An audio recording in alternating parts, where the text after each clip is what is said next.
Hello everyone, and welcome to the History of Byzantium, episode 96, Shoulda. When I asked you for questions at the end of the century, several listeners wanted to know more about the Bulgars. Listener G's query sums it up well. How did the Bulgars get so good at beating up the Romans? Or was it just a combination of luck, home field advantage, and Roman arrogance? Or was the Bulgar kingdom a better organised state than I'm picturing? The Bulgars, as you know, were from the steppes. They were pastoral nomads. They had no fixed home. They moved from place to place depending on where the best grasslands could be found. They lived off their herds. Moving slowly around with their livestock was their existence. When they crossed the Danube to escape the clutches of the other great tribes, they found a unique situation which might allow them an independent existence. The area they first settled in, Roman Scythia, today known as the Dobruja, is a relatively small patch of the same grazing land they were used to on the steppes. But it was nicely isolated from the rest of the tribes by the Danube to the north and the Black Sea to the east.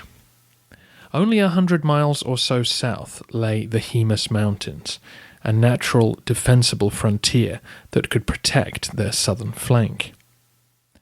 The leaders of the tribes soon realized that with the Roman Empire preoccupied by the Caliphate, they had a real shot at carving out their own kingdom. The key to their survival was to manage these two borders.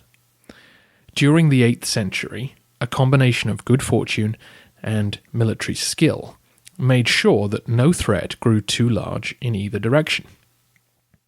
To the north, the Avar Khanate dominated the future Hungarian plain, but were too lethargic to attack their southern neighbour, while the Byzantines were busy getting the snot kicked out of them by the sons of Abd al-Malik. Things began to change in the middle of the century when Constantine V marched north and invaded on several occasions. This was a serious crisis for the fledgling state. The Roman Empire was far larger and more powerful than their neighbour. With a concerted effort, the Byzantines could conceivably wipe them out. The Bulgars were committed to their independence, though. You may remember that they repeatedly changed leadership during these years, killing or deposing Khans who were thought to be too passive. The storm eventually passed with Constantine's death and the return of raids to Anatolia. So why then could this much smaller state keep pushing back its larger neighbour? I've just hinted at two of the major reasons. One, the Bulgars had picked a good spot. The Hemus Mountains are much steeper on their southern side than their northern one, so climbing up into them from Thrace is arduous and exposes you to attack. This forced the Byzantines to usually follow the coast road where the mountains were at their lowest. This allowed the Bulgars to see them coming and prepare early for battle. 2. The Romans needed their armies in Anatolia.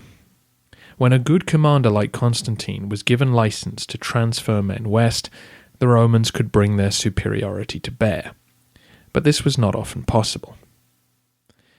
I think number 3 is the key to Bulgar success, though. They never forgot where they came from. The Bulgars were horse archers, just like Attila and his Huns. All things being equal, they were the best fighters in the world. Riding horses every day from childhood, no one could match them for speed, skill, and flexibility. Even a fully trained Byzantine cataphract, whose armour could withstand arrow fire, would not be able to catch the steppe rider in open country. What tended to happen to steppe tribes once they established a settled kingdom is that they abandoned their former lifestyle. I imagine most of you have listened to Dan Carlin's series on the Mongols. Once the riders have defeated their sedentary neighbours, They settle down to enjoy the fruits of conquest.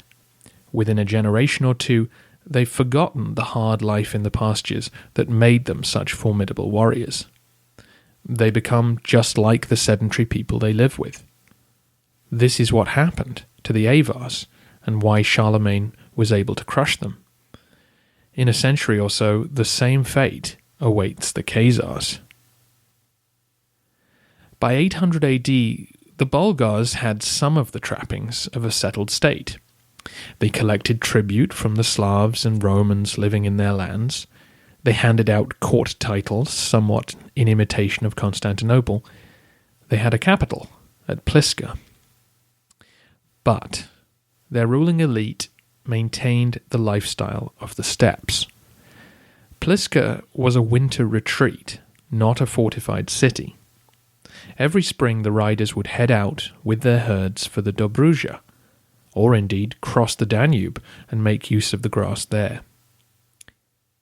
This meant that despite adopting some of the strengths of a settled state, the Bulgar warriors did not become soft.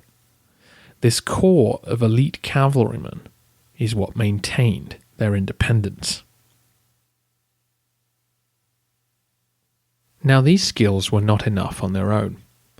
They had to be used to maximum effect.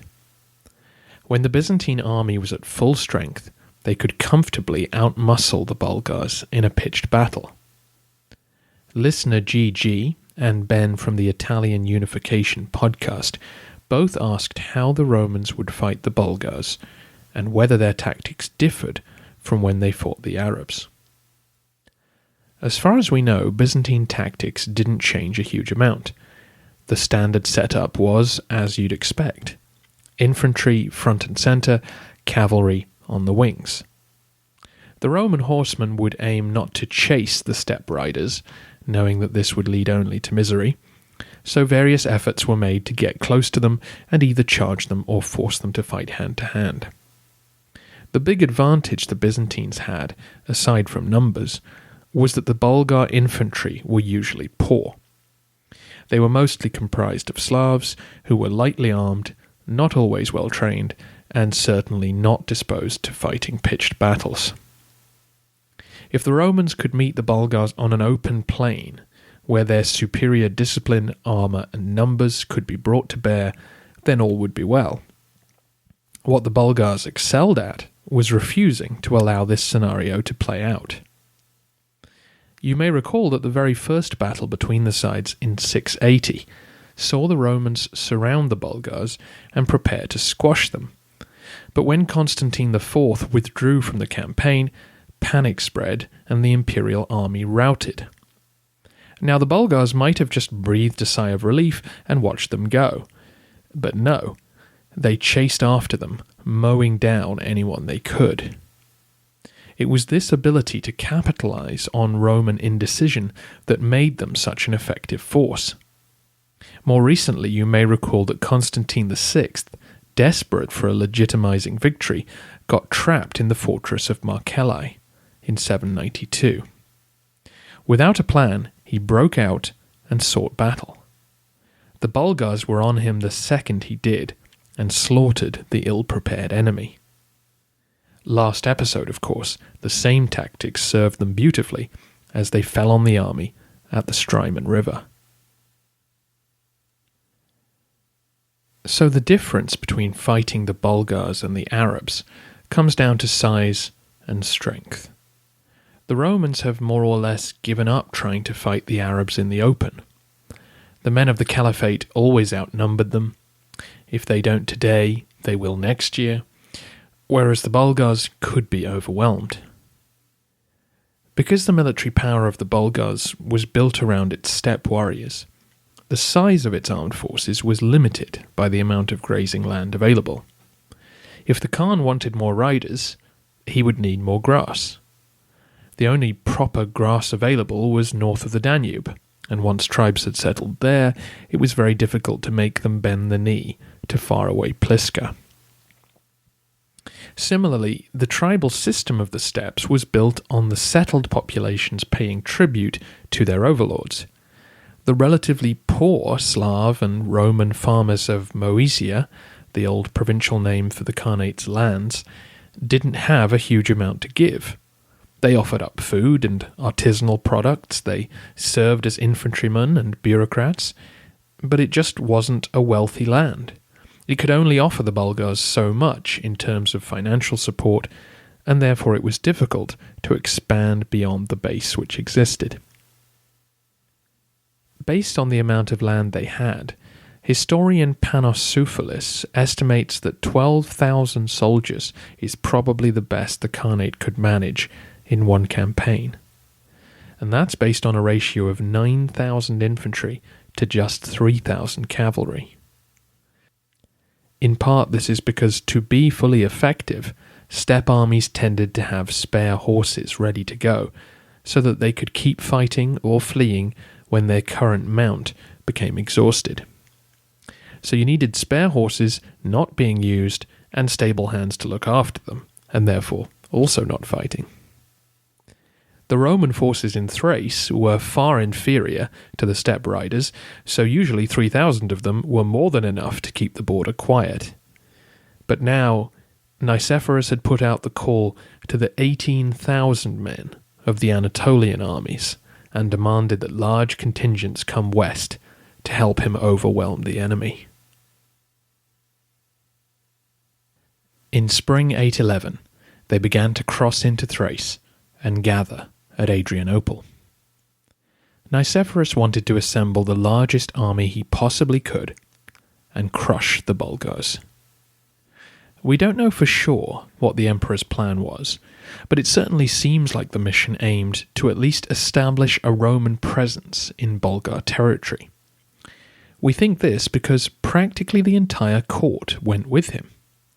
His son Stavrakios was present, his son-in-law Michael Ragave, his most trusted advisor, the former quaestor Theoctistus, even Aetius, the eunuch who'd been Irene's chief advisor, came along with dozens of other officials.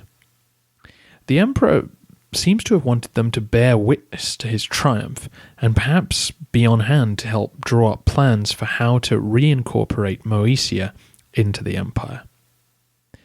It has been suggested, though, that the Vasilevs knew the campaign might last several months and wanted no sedition back home, hence inviting so many key men to come with him. This idea gains some credence from the fact that before he left, he ordered Theodore and the rest of the Studite monks to be released from their 2-year exile and return to their home. By the time he came back as a conquering hero, no one would care about their various gripes with him. The troops assembling at Adrianople included the theme of Thrace, and as best we can tell, men from all the Anatolian themes. Presumably more came from the Thracion, Opsikion, and Baccalarian, while the Anatolikon and Armeniakon must have had to leave some men guarding the border. Nevertheless, a giant force was gathering. Around May, the emperor left Constantinople with the whole of the Tachmata, including a new regiment called the Hecanti, made up of the sons of the capital's noblemen. This cadet troop had been commissioned to ensure a loyal corps would slowly grow within the elite regiments. It's impossible to say exactly how large this force was, but we assume it was in the 15 to 20,000 range, given the rest of the details of the story. Though we should remember that many of those assembled were not fighting men, and I don't just mean the officials, I mean all the contractors, slaves and valets who helped feed and equip an army that needed 144 tons of provisions every week. Once they reached the border, the whole army encamped near Markelai as scouts climbed up into the mountains to find the best route into Bulgar territory. Looking down on the vast horde below were agents of the Bulgar Khan, Krum. We don't know much about Krum's origins or his relationship to Kardam, the previous Khan who traded barbs with Constantine VI. What we do know is that Crum was a charismatic and astute military leader. A Khan had to lead his armies personally. He had to show strength or risk being deposed. Even in their darkest hour, the Bulgars didn't abandon Crum, so we can assume he inspired confidence. With the Avar Khanate in ruins, Crum had spent the last few years leading raids onto the plains looking for loot and slaves. He'd also made contact with the remaining tribes, who might be disposed to fight for a new Khan if he had money to offer them. Seeing the size of the Roman force, Crum sent word north and got reinforcements moving toward him. For now, though, the Khan knew that he couldn't make a stand against this giant army. So as the emperor set up camp, he sent word that he was more than happy to hold peace talks. Nicephorus, though, was having none of it. He was here to win a glorious victory. Peace would come on his terms. Roman scouts now explored the various passes of the Haemus. The Bulgars had built defences all over the mountains, earthen ramparts and stone walls covering narrow passes, or densely wooded tracks that hid concealed bowmen. According to the sources, the emperor sent multiple divisions into the hills before they would turn around and come back to camp. It seems like he was trying to draw out the defenders and confuse Crum about the invasion route. But at some point in July, the whole army moved forward for real. For an army the size of this one, picking one road would have been dangerous. Even marching in a straight line on good terrain, historian John Haldon estimates that the back of the column would be 75 minutes behind the riders at the front. That was a recipe for disaster in the narrow mountain passes, so it's possible that the army broke into two or even multiple columns and then all massed again at Pliska. As I mentioned earlier, Pliska was not a traditional city. It was a winter camping ground. At its centre were stone and wooden buildings, a palace for the Khan, houses for the nobles, and sunken dwellings for the rest of the population. But outside of that was a vast empty space for all the horses and other animals which lived with the Bulgars. About 9 square miles of grass were cordoned off by a huge wall of earth. It rose about 3 meters high and had ditches dug on either side. But compared to the hilltop castles of the Taurus Mountains, assaulting Pliska was a piece of cake. Crum knew this. Everyone knew this. The Byzantines had sacked it just 2 years earlier.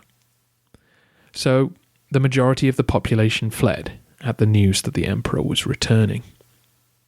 Sensitive to the need to put up a defence this time and try to slow the Romans down, Crum left a full garrison behind to defend his home.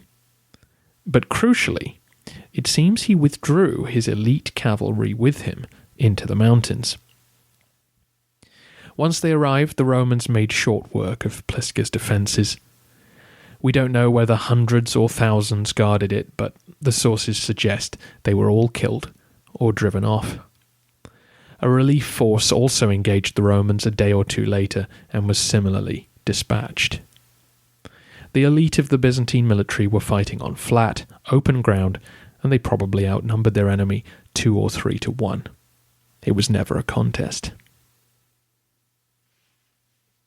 With his opponents either dead or nowhere to be seen, Nicephorus settled into Crum's palace for a few days of celebration. On his previous visit, he'd failed to get his hands on the Khan's treasury. This time, his men made a thorough search of every underground store they could until they found it. Having learnt his lessons from the rebellion at Serdica, Nicephorus began distributing the loot to every man there. He also cracked open the Khan's wine cellar and handed it out for his men to enjoy. Nicephorus knew that Crum was still out there somewhere, but with thousands of his men dead and his palace empty, it seemed like the job was almost done. According to our sources, the emperor spent the next few days discussing openly his plans for the future. Perhaps a new city could be built at Pliska to administer the recovered province. Nicephoropolis sounds a good name to me. After resting, though, the emperor ordered the army to head out into the countryside to ravage it. Pliska was burnt to the ground, and the army moved slowly west toward the mountains. Happily sacking every village they came across, the men destroyed farm equipment, took food for themselves, and scattered or killed the population. Nicephorus was hoping that his pillaging would force Crum out of the mountains into a pitched battle.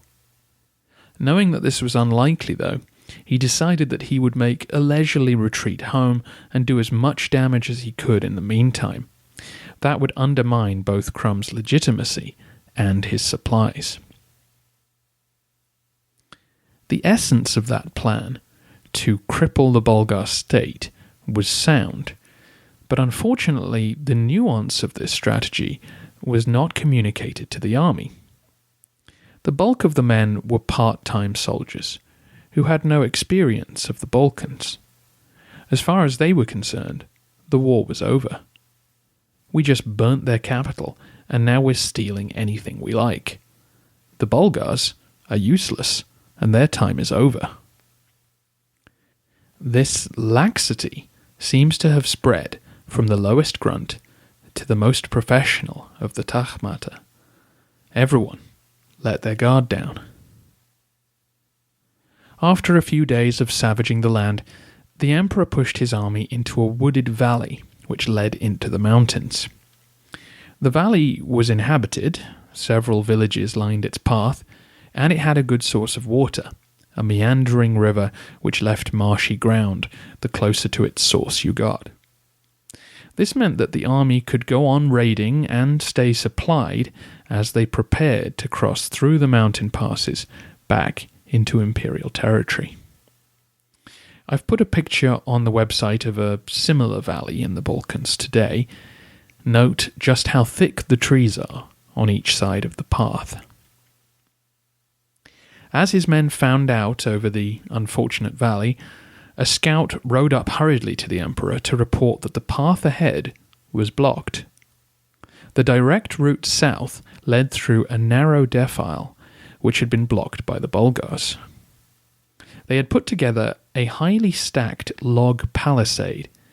Tree trunks had been felled, cut, and tied together before being stacked in rows across the rocky opening. On the other side, a trench had been dug deep into the ground. It was well constructed and not easy to dislodge. The fact that the whole army had wandered down this path without checking the way ahead is evidence of the laziness creeping into the emperor's planning. However, Nicephorus doesn't seem to have been overly concerned by the obstacle. We should remember that his troops had already reconnoitred these passes on their way in. They had probably come up against similar barriers before, although the fact that the trench was dug on the southern side suggests it had been made by Crum recently, and that he may be nearby.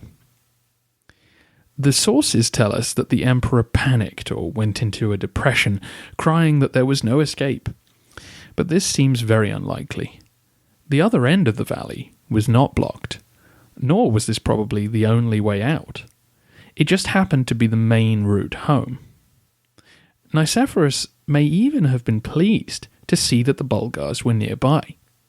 Even if they took up excellent defensive positions, he had the numbers to blast through them. Perhaps this was the chance to kill off the last few remnants of Crum's moribund empire.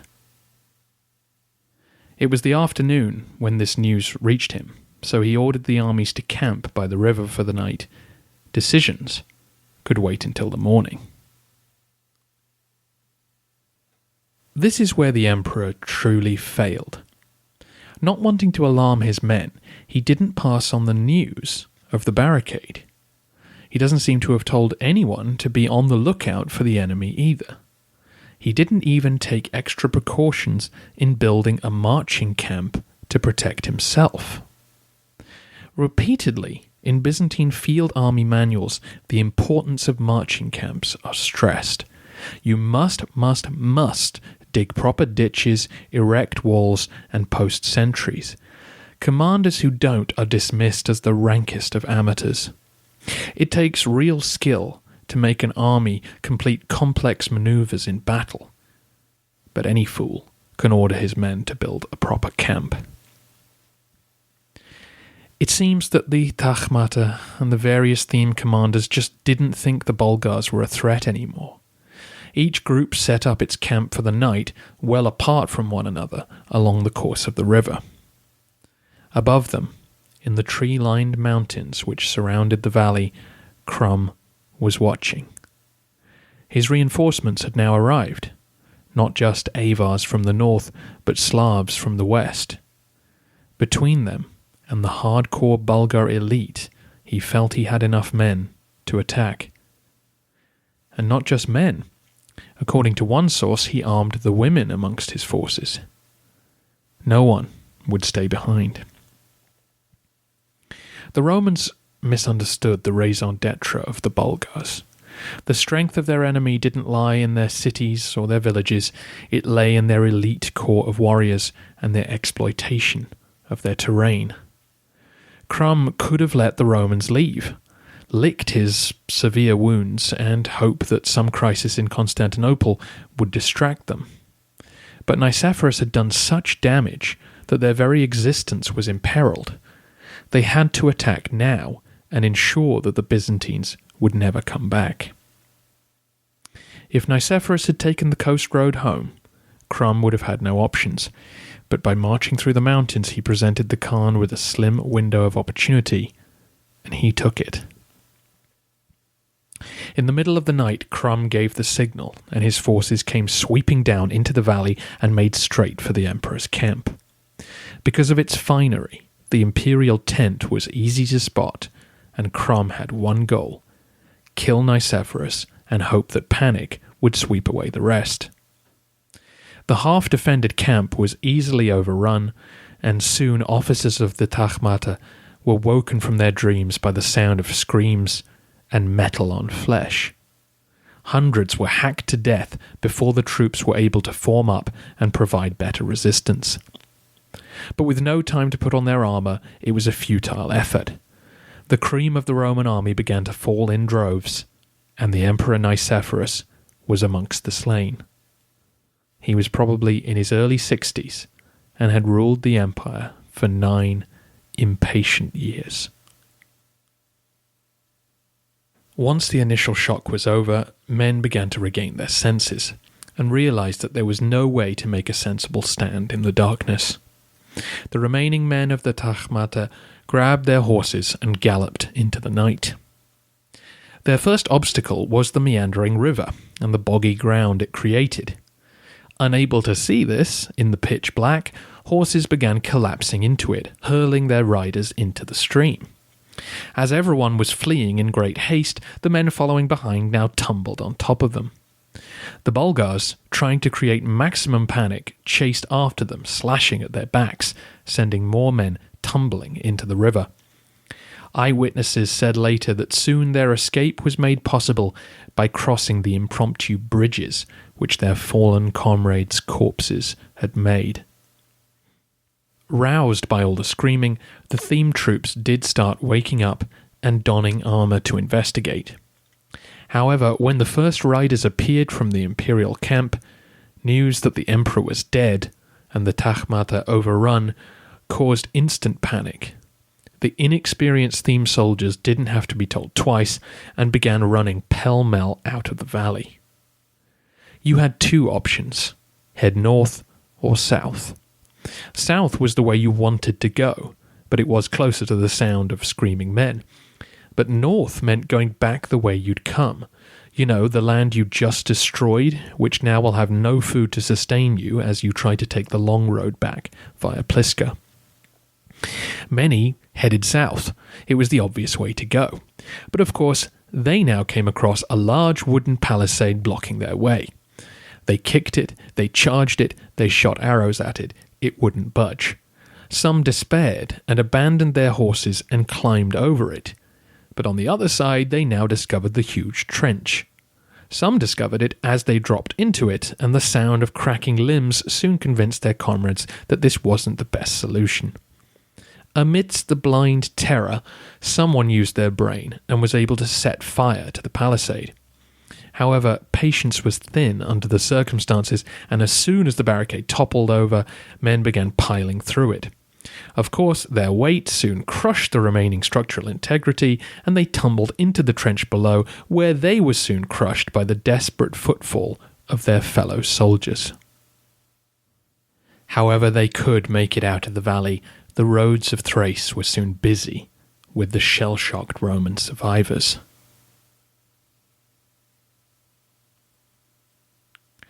As you can tell from that description, the Bulgars were not manning the barricades.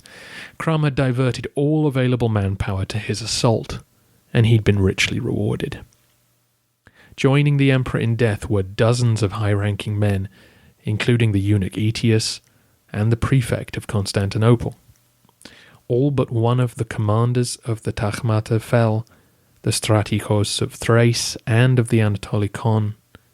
The Hecanti, made up of young noblemen, was hit hard.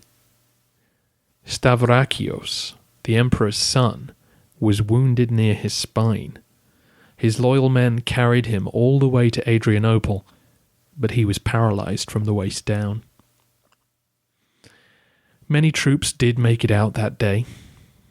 Probably large divisions maintained their cohesion by being camped the furthest away from the initial assault. Next week, we'll catch up with them as they coalesce back in Thrace. But of course the defeat was a terrible shock to everyone. The high mortality rate amongst the capital's brightest and best made a deep impact on the people of Constantinople. Those who made it home described how easy things had been until they entered that valley, how they'd brushed the Bulgars aside only to wake up one night in hell. Such tales were enough to lead even the most rational men to wonder if divine displeasure had turned the tables on Nicephorus. No wonder then that in the coming years the morale of the army will look shaky at best, and Crum will become a bogeyman akin to Hannibal in the minds of the European residents of Byzantium.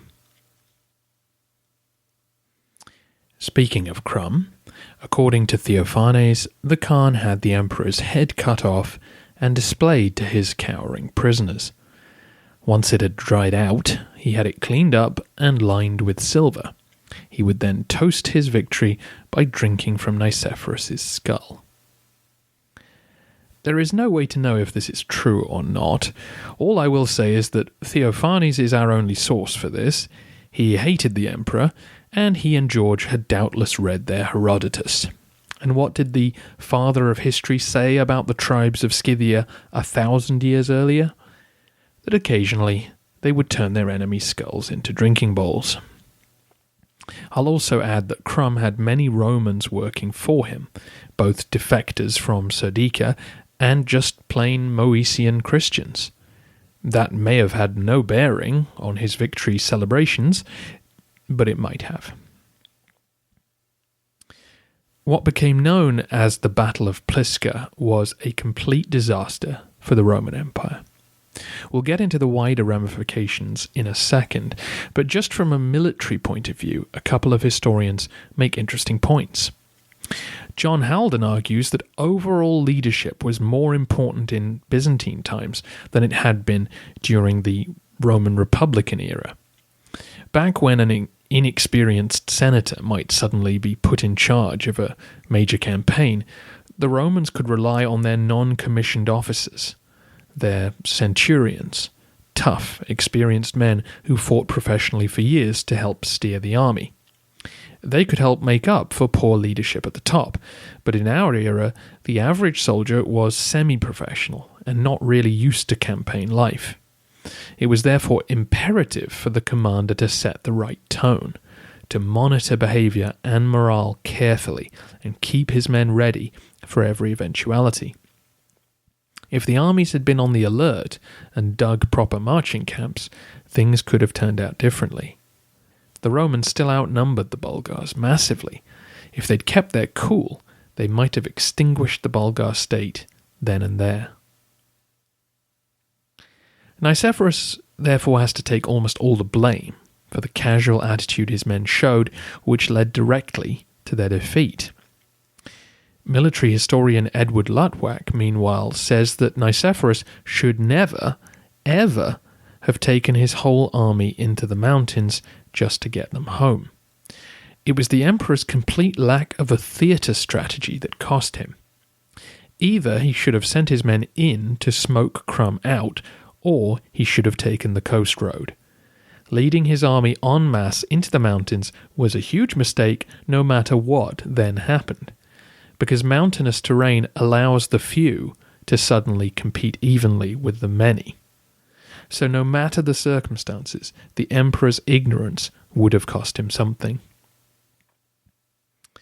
The key, of course, to the Bulgars' victory is that they played to their strengths and saved them for when they really needed them. Crum was willing to sacrifice whatever it took to maintain his most vital assets. The Romans, who followed a similar strategy in withstanding the siege of 717, should have known better. The political consequences of the battle were immense. The Byzantines were now afraid of the Bulgars. Not literally afraid to fight them, but definitely afraid to lose in a similar manner. This put them in a negative, defensive frame of mind and squandered the chance to deal a telling blow against them. This is crucial because of the brief window while the Caliphate was submerged in civil war. As soon as the raiding resumes in Anatolia, the chance will be gone. The result is that the Bulgars will press their advantage and colonize northern Thrace and Macedonia.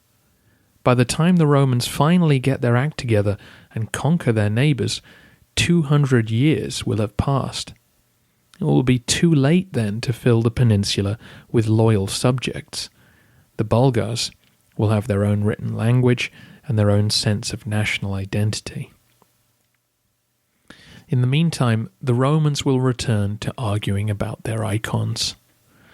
Only the icons could explain the amazing loss of favour that saw Nicephorus become the first emperor to die in battle since Valens fell at Adrianople 433 years earlier. The struggle to distance themselves from this shame will lead to a new ban on icons and then their restoration when the backlash comes. 50 years of navel-gazing that we have to lay squarely at Nicephorus's feet. Foolish as he was, Nicephorus was onto something. The Byzantines were recovering, and if they'd crippled the Bulgars and pushed on with their repopulation of the Balkans, there could have been great long-term benefits. Instead, Nicephorus stunted his own people's development. The clear divine displeasure which his defeat betokened thoroughly discredited all of his policies. His successors will be quick to give away his savings and ignore his reforms.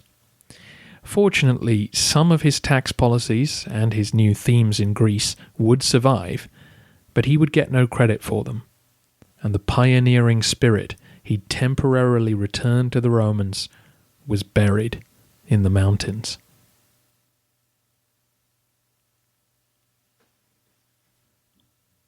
Of course, Nicephorus sort of had this coming, didn't he?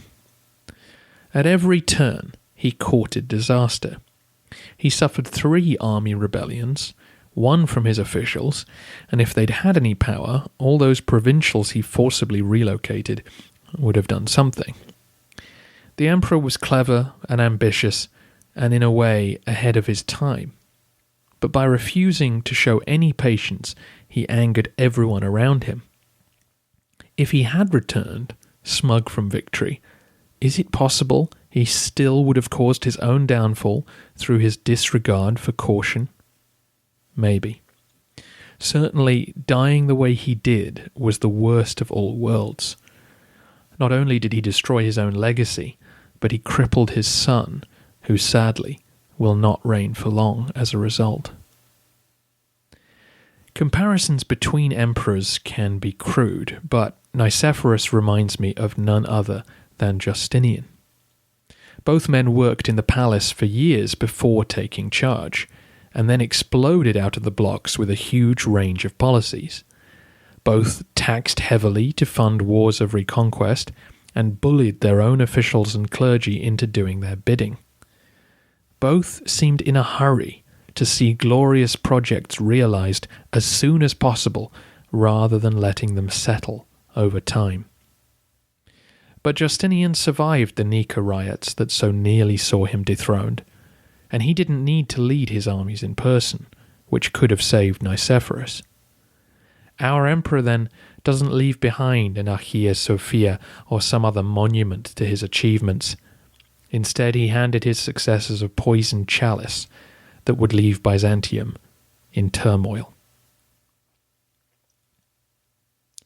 Next week, we will see the sad last few years of Nicephorus's dynasty. With the army's confidence shattered, Crom will go on a rampage until a new emperor takes the stage to try and put the empire back on the right path. And by the right path, I of course mean iconoclasm.